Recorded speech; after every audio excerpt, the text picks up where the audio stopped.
ลงมาสวนลุ่มแบบนี้สวนลุ่มแล้วเครื่องนั้นลงไปพุ่นละประจำมันน้ำพุ่นละ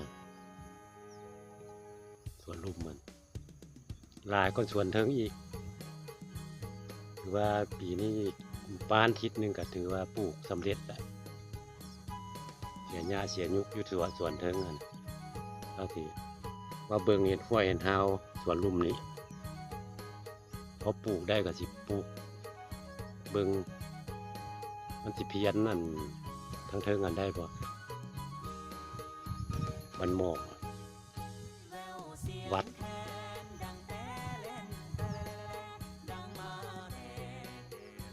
ัดภูไซก็ซื้อคือวัดเกาเลี้ยววัดเกาเลี้ยวบ้านเขาก็ซื้อภูไซกัน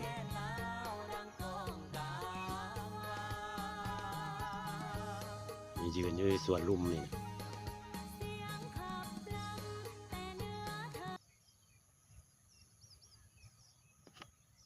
มันว่าไปบางนึงนี่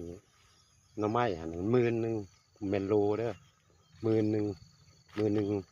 240,000ปีกายนี่ยามแรงปีนี้จะจักสิเท่าใดเครือมันยาวแล้วจากตัดบ่ได้แล้วผ้าเสียไปอย่างนี้แล้ววันนี้มันขึ้นมาเต็มแล้วมันก็หญ้าขึ้นบ่ได้แล้วเสียเท่านี้แล้วกันแล้วละ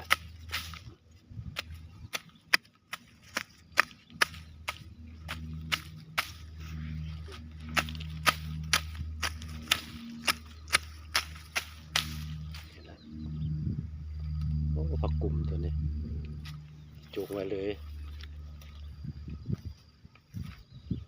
กุ่มนี่อันนี้น้ำท่วมก็บ่เป็นหยังบ่ตุยบ่หยังซุมนี้สิได้ขายย้อนขายละทางนั้นยังบ่แล้วเถอะไปพุ่นพูดไปเบื้องทางไทยคอนไทยพุ่นละล้อมจอดเพิ่นละเนี่ยตัดไม่ตัดแล้วผ้านี่นะจักตัดกับบ่ได้เป็นสั้นเบยซาวหลายปีแล้วเด้ตัวนี้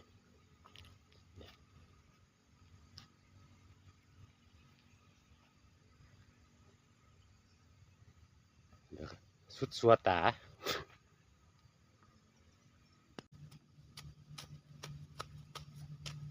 เขาเสียเอาทีแล้วเดี๋ยวเราคุ้มไป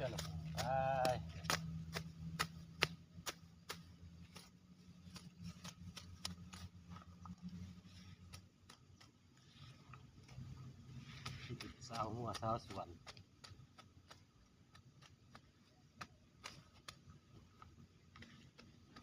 เดี๋ยวเราคุ้ม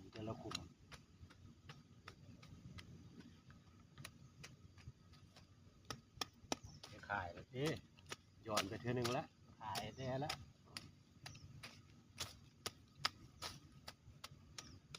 ขุมนึง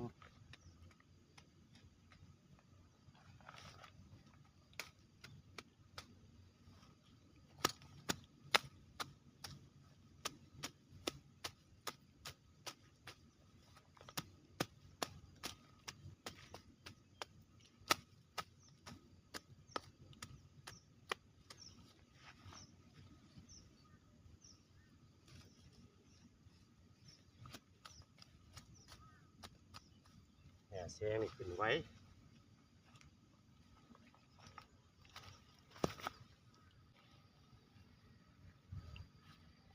จักตัดบ่ได้แล้วดิเพราะว่ามันมีเครือหลายแล้วย้อนไปเท่านึงแล้วแล้วผ้าแซะออกเอาฝนผ้าเข้าแล้วก็แซะไป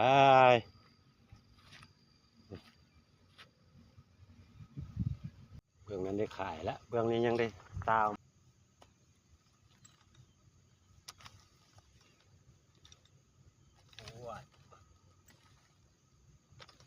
หลาย สั้น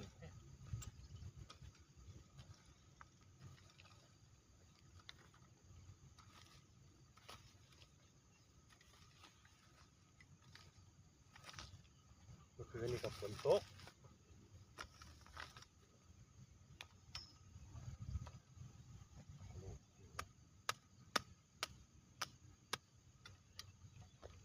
หัวเบื้องนี้ก็ยังเหลือน้อยเดียวนั้นตัวนั้นตึ๊บอ่ะนะจักตัดกับว่าได้ผ้าแสะคือซุมนี้แหละเบิ่งขนาดคนนะเอาขี้เหงื่อขี้ยุกมาใส่ได้นี่จูดเป็นสั้นเป็นสั้นเป็นสั้นตะกี้แถบนี้ก็เป็นแนวนี้เปิดแล้วนี่เปลี่ยนเลยดิปลูกเครื่องแล้วนี่นะใหญ่มานี่ตัวใดเขาเมียนละเอียดแล้วก็ปลูกมาพร้อม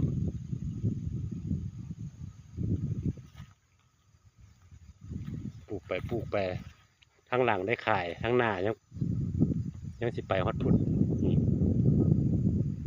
บางเทือนะอันมันบุเปิดฤดูกาลไม่ปลูกไม่อันนี้นะปิดแถวไปครับตัวที่ปลูกปีกายเนี่ยนะพอดีตกยามแรงมากัดควนดินควนอย่างแล้วกันเป็นนอแล้วได้ประมาณ10 ปลายกอนี่แหละเหลือปลูก40ปลูกปีกายนี่อย่างนี้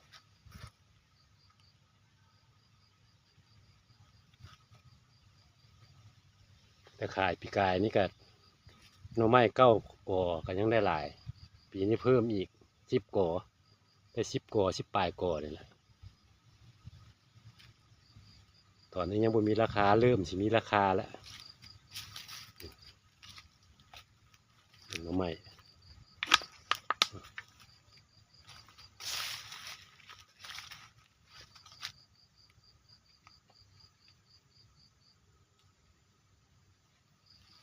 อย่างน้อยก็ตุกแรงมาก่อนหน้ามาโหดผมแบบนี้นะเนงก็ได้ขายโอ้ได้เท่าได้เนงเท่านี้นี่ยามแรงมานี่รู1 20,000เดี๋ยวนี้10,000 12 โล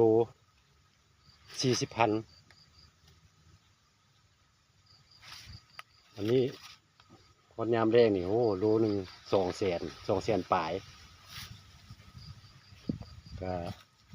พอได้อยู่ได้กินปีกายนี่เก้ากอปีนี้เพิ่มอีก10 ปลายกอนี่ก็อุ่นใจไปได้แล้วก็ส่วนก็ได้ซับซาวตะกี้เห็ดมาห่อนนี้นี่ขยายออกขยายออกไปพุ่นแบบนี้กายเก้าไป2 ส่วนปีกายนี่เห็ดส่วนเดียวปีนี้ทำไว้เห็ดเป็น3 ส่วนแล้วนี่ออกมาซื้อเครื่องมาส่งโซกุ่นแล้วก็มาซื้อเครื่องไปขายตัวใดเบิดตัวใดนั่นแต่ละมือบางเทื่อก็2-3 มื้อมาเทื่อนึงถ้ามันหน่อยก็ให้โซกุ่นเลิกโรงเรียนแล้วก็ซื้อเครื่องไปขาย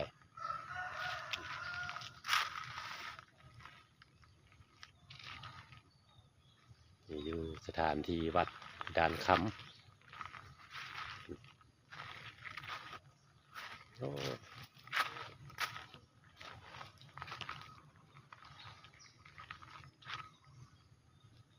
สบายเด้เนื้อที่กว้างขวางที่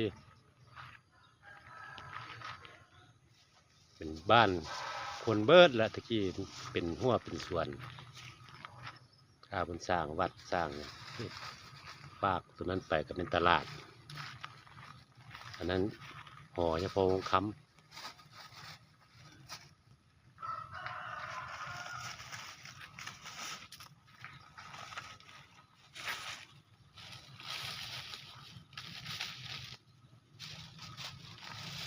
มาแต่ละมือก็มาพักอยู่นี่แหละโชกุนมาตรงเฮียนก็มาพักอยู่นี้มาแรงมาหับเอาห้างเล่นกันนี่แหละสวัสดอยู่วัดมันสวัสด มเป็นห่มเป็นเงาดีฟ้าลมฝนตกกับนี่ละท่าจะนี่ละเอาแมวตัวนี้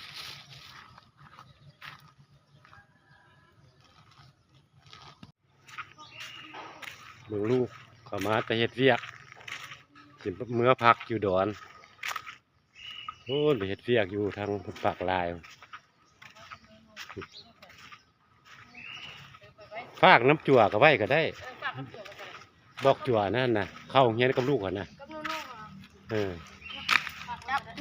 ปวดจิตตกแล้วลูกโอ้เสร็จละอะไรเห่ที่ร้อนจับนี่ย้อนอย่างย้อนความ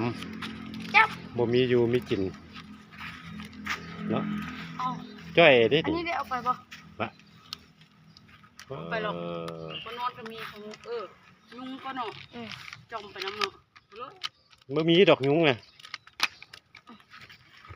เอาจะจมมันไปนั่นกินอันนี้เด็ดเนี่ยไปฝากไว้ที่เจ้ารถเขามาใส่เอา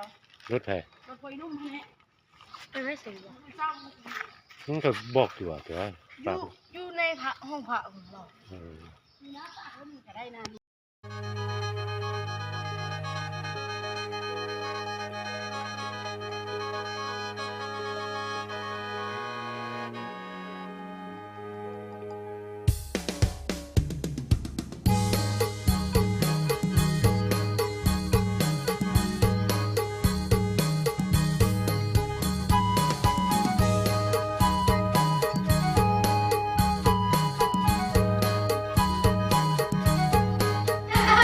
มาฮอดแล้วตอนนี้นะบ้านละเอาเบิ่งดูเบิ่งหน้าอีน้อยนั่นเบิ่งดูเห็นเนี่ยได้ว่าแจ่มบ้องว่ะเอาสิความละสิความแล้วเบิ่งหน้าเด้อลูกเบิ่งหน้าเด้เอาขึ้นมาฮอดเงินฮอดจานเด้อลูกเด้อเอานั้นมาแต่เฮ็ดเวียกเฮ็ดงานสิเมื่อเงินพอมันไปเมียนเงินเนี่ยเฮ็ดแต่หาอยู่หากินโอนใต้ไปเนื้อยอดอยากมีอยู่มีกินนั่นแหละยังไปนอนแคมป์นอนอย่างไป